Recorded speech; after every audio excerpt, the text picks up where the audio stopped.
Hello everyone, welcome to today's current affairs update. आज की topic है Ebola outbreak, childhood obesity, dengue disease, salt intake और ORS regulation.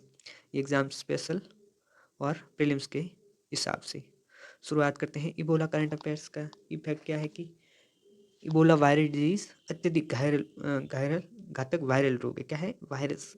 पहली बात तो ये याद रखनी है, वायरस रोग है। इसकी फर्टिलिटी रेट है 25 से 90%, तो काफ़ी ज़्यादा है। पहचान 1976 में कांगो कांगो में इबोला नदी के पास, और अभी भी आउटब्रेक वहीं ज़्यादा है, अफ्रीका में। ये ट्रांसमिशन कैसे होता है इसका? Animal to human.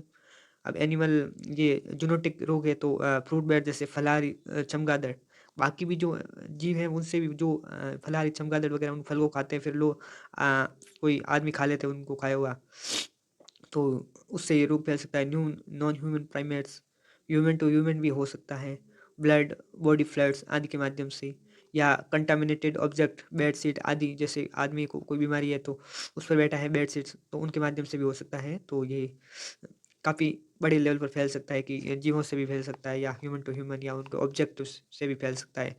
सिम्टम्स है कि फीवर और वॉमिटिंग, जो दस्त, उल्टी वगैरह, diarrhoea, muscles pain, internal external bleeding, ये कुछ सिम्टम्स हैं।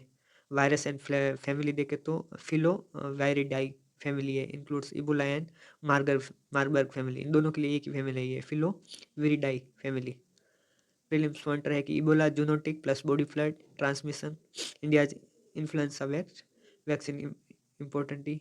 अगला टॉपिक है इन्फ्लुएंजा वैक्सीन स्ट्रेटजी।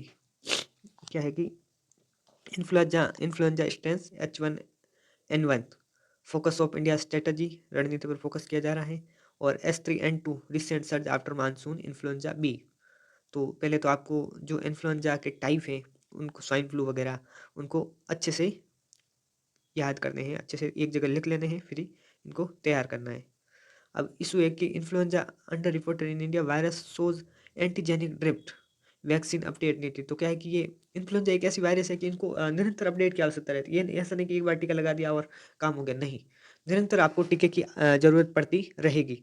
तो इसके लिए अभी ये न्यूज़ में चल रहा है कि इसको भाई यूआईपी, जो यूनिवर्सल इम्यूनाइजेशन प्रोग्राम है, जिसमें टीकाकरण बड़े लेवल पर लगाया जाता है गर्भवती महिलाओं, बच्चों आदि को, तो इसको इन्फ्लुएंजा वैक्सीन को भी इसके अंदर शामिल किया जाए।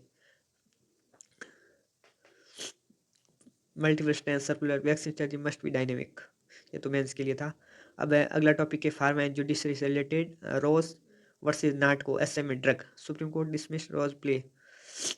ये हुआ कि जो रोज की वैक्सीन है एसएमए की, तो उसमें क्या है कि वो 15 लाख के आसपास बिकती है।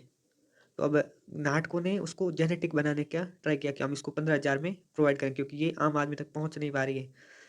तो नाटको को पहले तो रोस ने उसके खिलाफ याचिका डाली कि ऐसा नहीं कर सकती। फिर सुप्रीम कोर्ट ने जो नाटको को अलाउ कर दिया कि आप जेनेरिक एसएमए ड्रग बेच सकते हैं। एमआरपी को आप लोगी 15,900, तो ये तो इतने ज़्यादा लाखों में थी, अब 15,900 हो जाएगी genetic.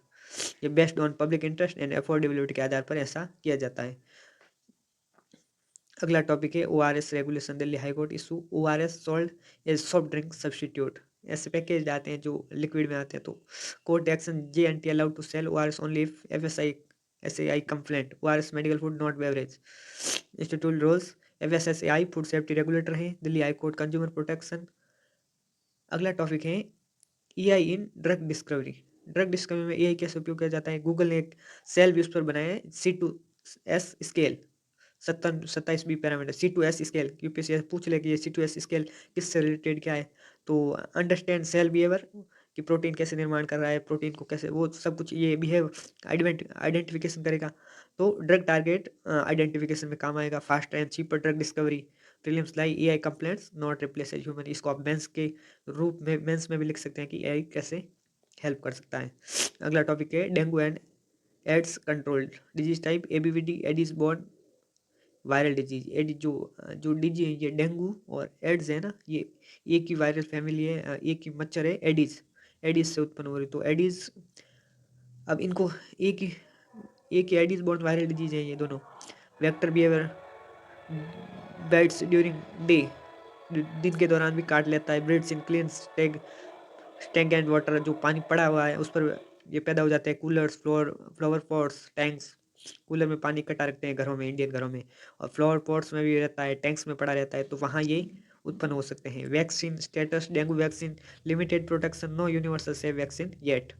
National programme NVB DCP, focus है कि सोर्स रिडक्शन किया जाए, पानी को ज़्यादा इकट्ठा ना किया जाए, कम्युनिटी पार्टिसिपेशन, लोगों की भागीदारी हो, solid waste management. Data point ABVD contributes 34% of communicable disease burden. Super quick, ABVD क्या है कि वो एडिस जो मच्छर है उससे उत्पन्न बीमारियां हैं, तो वो कुल कम्युनिकेबल डिसीज में 34% है। ये आपके रिवीजन के लिए है। इबोला फ्लोवायराइड फैमिली है, influenza vaccine not under UIP, ultra processed child obesity, salt intake India WHO limit से ज़्यादा, ORS medical food not, AI drug discovery, Google cell वो C2S scale, dengue day the beating Aedes. Thank you.